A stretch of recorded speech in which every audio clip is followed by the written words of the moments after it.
J'aime me promener dans cette rue. Je veux dire, après avoir fini le travail, j'en profite pour avoir une belle occasion de méditation. Le soleil se prépare à se coucher. Il s'enfonce dans une mixture de couleurs rouges, jaunes. Comme d'habitude, c'est sa façon pour nous dire au revoir et foncer dans ces couleurs pour nous donner la plus belle impression et annoncer que notre jour vient de passer. Quand je passe près du café Benoît, je me souviens de cette belle soirée, il y a 30 ans, qui a réuni des étudiants de langue française. Nous étions assis dans ce lieu, devant le fleuve Tigre. C'était un beau rassemblement d'été. Nous étions en discussion, lorsque tout à coup, des bougies flottantes ont envahi le fleuve. Elles étaient fixées sur des morceaux en liège ou en bois, des bougies qui ont couvert tout le fleuve et ont changé sa couleur de bleu en jaune, brillant comme la couleur de l'or. Et le fleuve est devenu clair, et ses lumières ont brillé plus fortement avec la tombée de la nuit. Les lumières sont expressives, car chacune de ces bougies appartient à une femme.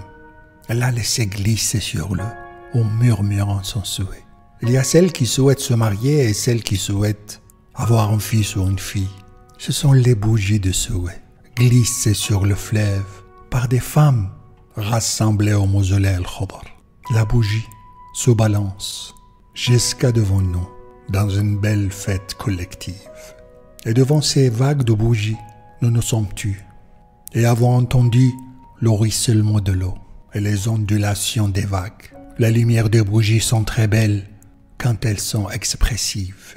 Certaines se sont coulées et d'autres étaient encore début. Et le mausolée Al-Khadr, le mausolée de souhait, continue à envoyer des bougies sans arrêt. En Irak, la femme a un rituel spécial pour réaliser ses souhaits. Ah, les beaux jours de la faculté. Je me souviens de certains amis qui étaient avec moi dans cette soirée. Riyad, un lauréat qui a remporté le prix de la poésie française de l'Institut français. Il était poète peintre avec de multiples talents. Une fois, Riyad et moi avons nagé sur le Tigre. Nous avons parié à attendre en trop d'un palmier flottant. Nous ne pensions pas que c'était tellement loin et nous n'avons pas pu l'attendre. Et nous nous sommes trouvés dans le milieu du Tigre. Et nous nous sommes fatigués. J'ai dit à Riyad, nous devons nager. Nous allons tous les deux nous noyer si nous ne tenons pas le coup. Et finalement, nous avons atteint la falaise. Amr, c'était beau l'appartement d'Amr. On s'y rencontrait couramment. Nous lisions ensemble chez Yasser. Et aujourd'hui, Amr est l'un des professeurs de langue française. Et il passe les vendredis dans la rue Al-Mutaneb. Haytham, c'était un athlète professionnel dans les arts martiaux.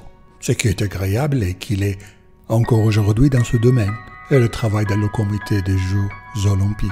Hussan, combien nous étions contents de son mariage et sa belle fête. Il a passé toute la faculté à s'amuser et à rire. Il créait toujours de belles et douces situations. Et Hussan a voyagé et s'est installé aux États-Unis. Mais il vient de temps en temps en Irak. Yasser. Nous passions beaucoup de temps chez Yasser, surtout pour lire. Il était basketteur distingué. On allait au stade pour l'encourager, surtout au final, et son équipe de basket a gagné et a remporté le prix. Et Yasser a pleuré de joie de victoire. Et il courait au stade, ému et heureux. J'ai vu Yasser 2 fois en dehors de l'Irak. Et par hasard, une fois au Yémen et une fois à Dubaï. C'était une rencontre rapide et belle. Et Yasser a voyagé à travers le monde jusqu'à ce qu'il s'installe au Canada. Ali. Quand nous étions soldats, Ali était toujours celui qui nous sortait de la prison. Il était le sergent de peloton. Quand nous sortons de la prison, nous allons au quartier Al-Mansour pour faire une promenade et célébrer cette occasion.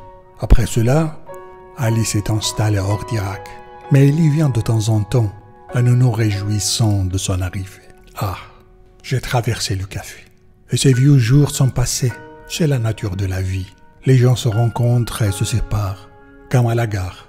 Il y a des gens qui se rencontrent et ceux qui se séparent. Et les oiseaux de leur nature migrent jusqu'à trouver des régions plus chaudes. Et les oiseaux ont migré. Et ce café est resté. Un souvenir de la simplicité de ces vieux jours. Mais si les bougies de l'espoir reviennent, Quel souhait nous allons faire? Pour moi, je vais leur souhaiter de vivre une nuit paisible et sans problème, et jouir de la santé avec leurs enfants. Les femmes continuent de faire glisser les bougies et leurs souhaits, et les gens continuent d'ouvrir les cages d'oiseaux et libérer les rêves et souhaits. Et les jours continuent de passer, et les rides se transforment en des ruisseaux pour les larmes et de la rosée. Merci.